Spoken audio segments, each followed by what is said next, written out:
slate. It's a monster slate, so we'll get into it pretty quickly. Had a good night last night. Fading a lot of the Charlotte nonsense certainly helped. I'm not promising that I can do it again tonight because we've got some questionables. We've got some guys that we think are going to be out, and Charlotte is going to look like one of the better value teams. Couldn't quite get there. Like I liked my Levert play. It didn't end up working out as a big play. It didn't matter really for me. I mean, he probably needed like 20 more for me to win the 555. But he was never even close. So every other play was fairly chalky on my part, but I think I got but it was the right pieces of chalk for the most part. Obviously, Quentin Grimes, you needed him if you wanted to make money last night. So on to tonight, we got a Big Ten gamer. I'm going to pull my screen up and go game by game here. It is going to be a very, very wait up to the last minute. So I will be live with you guys at 6 Eastern because it's a very tough. It's going to be a tough slate, and my guess at first look is going to be a high scoring one that also has some very big pieces of value that end up missing. So I'm sharing my screen early in the day. I want to get a free look at the SaberSim early projections.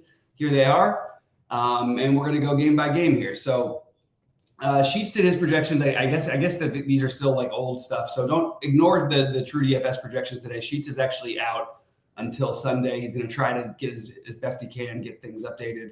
But I think we're going to be using SaberSim for the next few days. So getting into it, let's jump right in. First game, San Antonio, Washington. On the San Antonio side, I don't even know how to address this right now. You've got as always, a bunch of questionables. You do have probables with Trey Jones, McDermott, Kelvin Johnson, and Devontae Graham. So it's probably going to be a stay-away game in general, assuming those guys play. I don't know if there's quite enough room for everybody else to get there. Trey Jones had the monster game, but that was without Keldon. Maybe you could talk yourself into Trey Jones. I'll keep him on my list right now, but I'm not going to make anything a priority here. And good afternoon, as always. Good to see Joanne in here. I know you don't do the NBA stuff as much, but it's always good to see you. Sorry it wasn't a good golf week. Can't wait for the Masters in 2 weeks. I'm literally just totally in on that. I cannot wait for that whole thing. We're going to have a bunch of stuff that we'll be releasing content-wise for that as well. And we've got a couple other people who are going to be weighing in who are pretty good golf experts. Anyway, moving over to the Washington side of that game, we've got basically – do we want to go with Avdia Porzingis? We saw this fail already for us. Washington's about to turn the corner and probably just tank. I mean, they're almost on the outside looking in as it comes to the playoffs. As of right now, these guys stay on my list, but I don't know where they're going to end up by the end of the day. I don't feel great about any of that. I just think that taking some shots here would make some sense, but it's just I don't know if it's the right slate. I'm just curious to see what closer to lock, what to do. But for right now, I do have Avdia, Porzingis, and Morris on my list. I think Avdia is the first one that actually stands out as being a really good play. We've seen him be very productive. And you take away, Bradley Beal and Kuzma. We haven't had both of those guys out most of the year. And we saw Avdia really go nuts the other night. So I am going to keep all three of those guys on my list for right now. Indiana, obviously, this is going to depend on Halliburton and what we want to do there. Again, another team that's sort of on the outside, starting to look in, but they are only 1.5 back. So if he can play, I think that Halliburton maybe gives it a go. I'm just not sure I trust it. And if Halliburton doesn't play, I do think the price on Buddy Hield and Miles Turner are both really interesting plays. But these are going to be if Halliburton's out. I don't think I'm playing Halliburton if he's in, but I think that there are worse guys to spend up on. Let's put it that way. All of these guys are going to stay in play for me, but it's going to really depend on Halliburton and Duarte News. Both of them are out. I think we can play some Indiana, but as I always warn everybody, remember Indiana's got a lot of bodies. They'll use them, and they're not really, they're playing for something still. So you give a little bit of a boost to that, but it's really going to depend on what happens. And by the way, I don't think I put McConnell on here, and I will include him because they lowered his price a little bit, just as possible plays. On the Boston side, you have Marcus Smart, who actually had a really nice game the other night against Sacramento for me. I guess that was when was that? Monday, Tuesday? Somewhere earlier this week. The prices seem reasonable on these guys. With Robert Williams coming back, I don't know that I'm going to do anything here, but I'm not going to cross off Robert Williams and Marcus Smart. It's a great matchup, so Tatum and Brown you think might factor in. You just got to factor there's a potential blowout risk. Do they really need them? They've got an extra body back. Even though that body actually probably is good for Tatum and Brown because he's a low usage body. He's not a guy who you're going to be feeding the ball to in the post. He's going to be catching alley-oops basically and rebounding. So I'm open to a little bit of these Celtics because the matchup's good, but I'm not like at first look, I'm not like getting to them as priority plays. Moving over to Detroit, Toronto. This is a very, RJ Hampton with a 20-point projection. Okay, maybe. They have enough bodies. I'm just going to double check how many guys they have available tonight. They have 11 guys available. And the problem is they end up playing, Corey Joseph. They end up playing a slew of guys. And it's just hard to know, like, I don't know. I'm not certain on what I would want to do here. And I just feel sort of like meh about the Pistons tonight and a tough matchup in Toronto. Toronto, we have Scotty Barnes and Gary Trent questionable. Very, very hard. And Precious as well. Very, very hard to try to analyze this with all of these guys. If all three are out, they made Chris Boucher 4,500. Maybe a play, maybe not. Siakam and Van Vliet, I'm never going to cross out on a first look, but are not guys I'm desperately trying to get to. And I'm going to even include Podol and Boucher, depending on who's out. Just because we really don't know who's going to be out in a newbie. So all of them are going to be just on my early look list, but nobody who I'm prioritizing yet.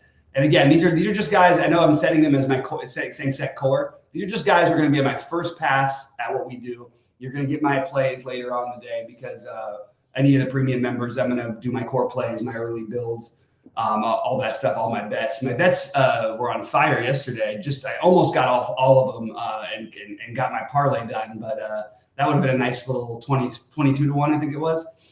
Just missed in one of the games. I think the over/under in the Charlotte game because the game kind of stalled out in the fourth. But anyway, we move on to Houston, Memphis. So far, yet it's interesting for a giant slate. I haven't found anything yet that I feel like I need to play, and I'm just playing. I'm right now clicking on guys who are in the mix for me, but there's a lot of caveats to whether or not I would actually be willing to play them. I'm not going to write off Jalen Green. Houston's been playing a little bit better. I'm not going to write off Şengün. That's all I'm saying. I'm not saying I'm going to play them. That's just early look. They're guys I'm definitely not going to write off. Now we get to the interesting one, okay? What are we going to do with Ja Morant at 8,900 if he's starting? How many games do you think they let him before he comes back in? Low 20s. They played last game. He played 23 minutes. Obviously put up 34 in those 23 minutes. If you can get minutes out of Ja tonight, like, this may end up being like a media. I don't know where his ownership is even going to be. As of right now, my plan is to play him. I'm not sure where I'm going to land on that one, but as of right now, that is my plan. I like the idea of Tillman in this game a little bit up on the other side of Şengün. We've seen Şengün leak a lot of fantasy points to other bigs. So that's probably my most interesting pairing. And as always, I mean, especially against Houston, Jaren Jackson went up the other night. He's always in play as he's always going to be like an unowned guy by the end of the slate when Memphis is fairly healthy. And he's just got like massive, massive upside, especially against a team like Houston. Obviously, blowout risk does worry me, but we've seen Houston be very, very feisty. And they I bet on them to cover the last time they played Memphis the other day. And they did. They covered easily. They were within 5 points. They were right there. So here's where all the plays this is all mucked up. So we have no LaMelo, obviously. We have no Cody Martin. We have no Mark Williams, probably no Rozier, and probably no Oubre. Okay, all right. All those guys, you're going to have to do something. So right now, it's basically just clicking, yes, we are open to every one of these guys. Charlotte currently has 12 guys, but we don't even know if that's like who's actually could play from that. It does worry me that you could see like a Book Knight who's not played at all, maybe come back tonight, or Theo Maledon who maybe gets minutes that mucks things up. But if you take away Oubre, Rozier, and Hayward, they could end up down to like 8 guys. It's just really going to depend on what happens with Hayward, DSJ. But even if they play, these guys are good plays. As of right now, they basically all stay on my list because there is a lot going on here, and they're probably going to get blown out. But it doesn't take me away from liking them. You're still going to have guys who are going to put up fantasy points. My favorite one of all, though, and my biggest priority right now, obviously Svi, if looks like the best point per dollar play. So you include him. But like, I think Dennis Smith Jr. going back to Dallas, who gave up on him after winning Rookie of the Year, I can buy into that. The problem is, so will everyone else. And it's not because they're buying the narrative. They're just buying into the fact that the projection is out of control. So I do like those plays, though, for what it's worth. On the Dallas side, so this comes down to whether Kyrie plays or not, right? Like, and if he doesn't, I still don't think Luka's like an awesome play. Like, I mean, I think he's a good play. It's a great matchup, but you do worry about some game script issues and potential blowouts and whatnot. If Kyrie plays, no one. If he's out, I'm going to have to get a little bit of exposure to Luka. Moving over to the Milwaukee, Utah. There is a lot of I'm a little surprised at this projection for Connaughton. I'm trying to see if I can get my head wrapped around it being a good play. Remember, we had Middleton gone for a long time earlier this year, and it wasn't like Connaughton was a lock, but I do have Connaughton as looking like a really good value.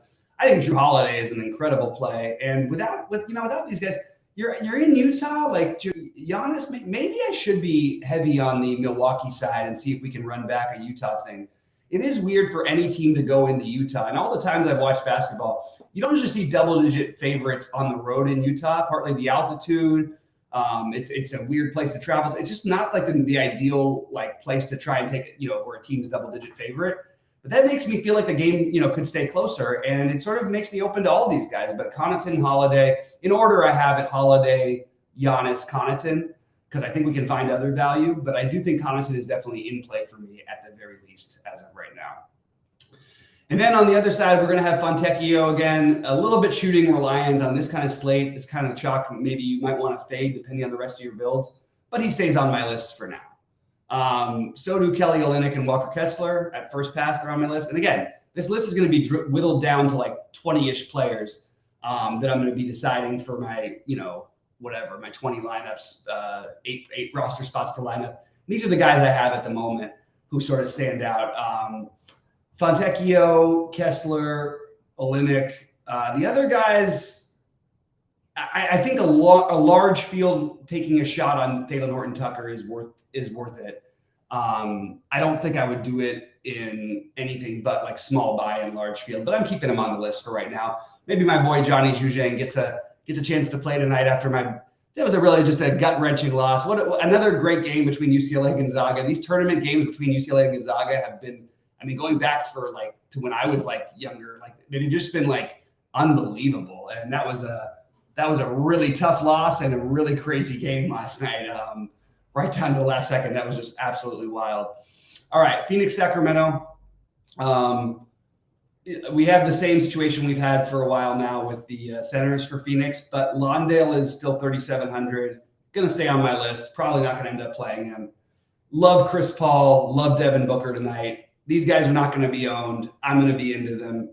TJ Warren sneakily starting to get a little bit more run, and more than run, it's like he's getting time when it matters. And like in the last game, and I say it really based on the last game, he was playing down the stretch in that game against the Lakers. So just keep an eye out. I don't think we're going to use him tonight, but maybe soon. Maybe we're not too far away from having some TJ Warren. He's a better than a 3,500 player. It's just coming back from that injury and limiting him and all that stuff. Who knows how much he actually gets to play. But I do like the Chris Paul, Devin Booker playing at least one of those guys in just a phenomenal matchup at no ownership. And you hope it stays close because the Kings, the Kings are really good at home especially, but they're really good in general. So I'm into trying to get pieces to this game. This is one I definitely want to attack with that giant total. I don't think I can do the Trey Lyles thing. I know he's getting enough run to get there. I don't think currently, I never plan on playing Harrison Barnes, and I always end up with one roster spot that fits him. He's actually been on some tournament lineups that won some tournaments for me, so I can't complain too much. De'Aaron Fox is 8,300. It's a tough matchup. I'm going to have a little bit of exposure, and I'm going to be open to Sabonis as well, just because I like the game environment. And we know it's not like Phoenix is a huge boost up. It's more of a boost for Phoenix because Sacramento plays fast. But I still think we want to get some exposure to both sides of that game. It seems like a very, very reasonable game to stack. We have all these 10 p.m. games tonight, which is going to be really, really interesting to see how things shake out. It definitely is a slate where waiting might be beneficial and maybe skipping all the early guys, maybe with the exception of like an Abdia or something. Might be an interesting route to go. Philadelphia, Golden State. I'm going to go out on a limb and guess this is a nationally televised game. We're going to look at on TV tonight. Let's see what we've got for our NBA games of the week. And I believe that today's games we have, wow. Oh, no, it was yesterday's. Okay. Wow. Because of the NCAA tournament, we don't even get these games on any national TVs, NBA TV games. So I thought they would change it this week, just because like most of this game is late enough to where almost all the games will have started for a while, and there would be an extra hour. So I'm sort of surprised they don't. But obviously, Embiid and Harden are never going to be crossed off on a first look, and then we have to include Maxey because of Harden news potentially, and potentially even Melton too, who smashed the other night without him. They're just staying on my list. Nobody who's a priority right now. I do think Embiid is he's playing for the MVP. They won the game in like 10 minutes the other night. He only played 16 minutes. I think you'll see a lot more than that from him tonight, and I think that this is a nice spot for Embiid. And it's a really interesting contrasting styles of play. Like with Embiid and Harden playing, Phillies plays really slow. With Embiid and Harden not playing, they play lightning quick. And Golden State, we know, loves to play fast, and they're going to run and gun everywhere. So I'm going to actually take a look at Steph a little bit later. Jordan Poole's price is becoming okay, he's manageable now. I can take some shots on him. Clay, I can take some shots on. Nobody who screams, play me, play me, play me, but a bunch of guys who I'm like, oh, I'm okay with this guy. I'm okay with this guy. That's sort of how I feel. And if it was, it's a really important game for the Warriors. The Warriors need to stay in that 6th spot. They're 1 game up now on the 7. They don't want to be in the play-in game again. We know how that can end. They know how that can end better than anyone. So these are all kind of just I don't want to say they're fringy plays. They're plays that I like if I'm going to run an Embiid with no Harden type of thing. But again, we probably won't know that at least some of that information until later today. Chicago at Portland. Remember, Chicago plays pretty good against good teams and pretty bad against the rest of them. So it's almost time to shut Lillard down. I don't think they're going to do it at home. They are now, what are they? They're 3.5 games out with 10 to go of the 10 spot. Probably not quite a shutdown time, which means it's going to be Lillard time. We'll get into that in a second. I do think that, again, I'm never going to argue with any of the Bulls playing, but I don't think anyone stands out for me as of right now. If DeRozan is out, this is a big game for the Bulls too, as well. Like they're on the other side. The Bulls are now in the 10 spot, 1.5 up on the 8, 1.5 up on the 11, and they still have an outside chance to catch Atlanta for the 8. If you can get in that 7-8, that means you only have to, you have 2 chances to win, and you can win your first game and be in. Rather than if you're the 9-10, it's not the same situation, obviously. Gonna have to win twice there. I'm sorry, gonna have to, yeah. So Chicago, Portland, it's basically gonna be like Shaedon Sharpe. I know has upside, and they increased his price like crazy.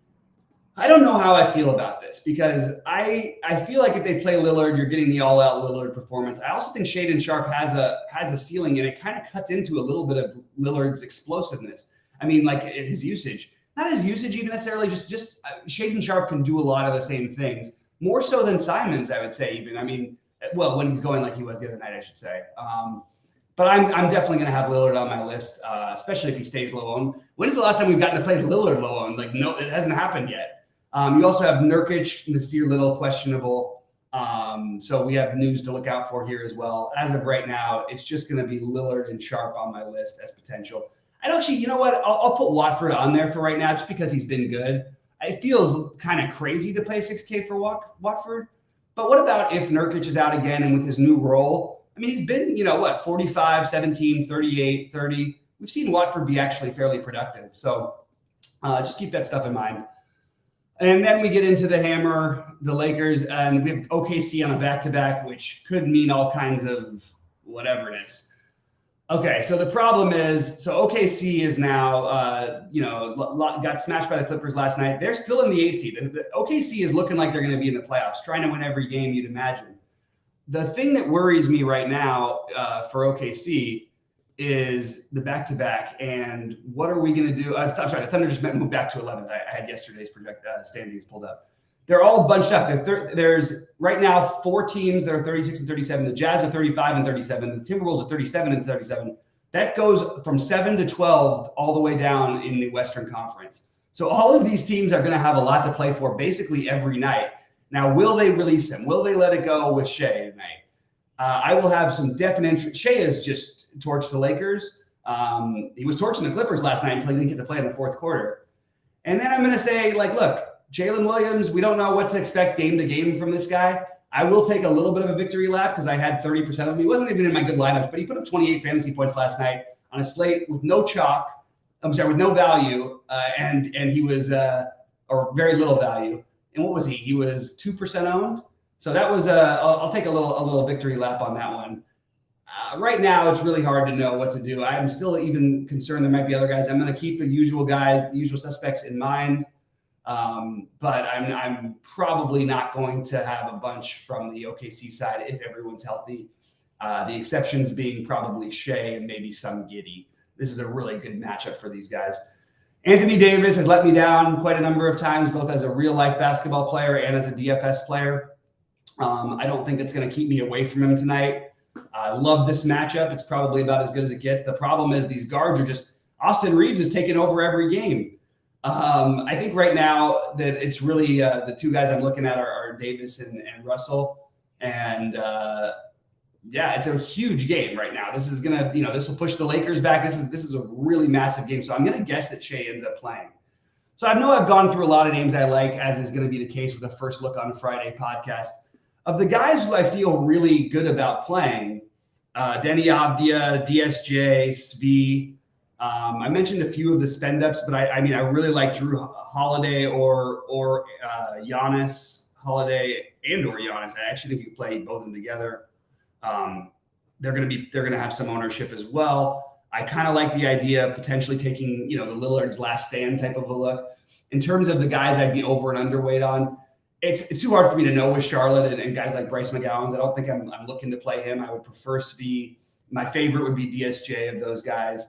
Nick Richards, I think, is getting an over projection here, but I think that he's definitely in play anyway.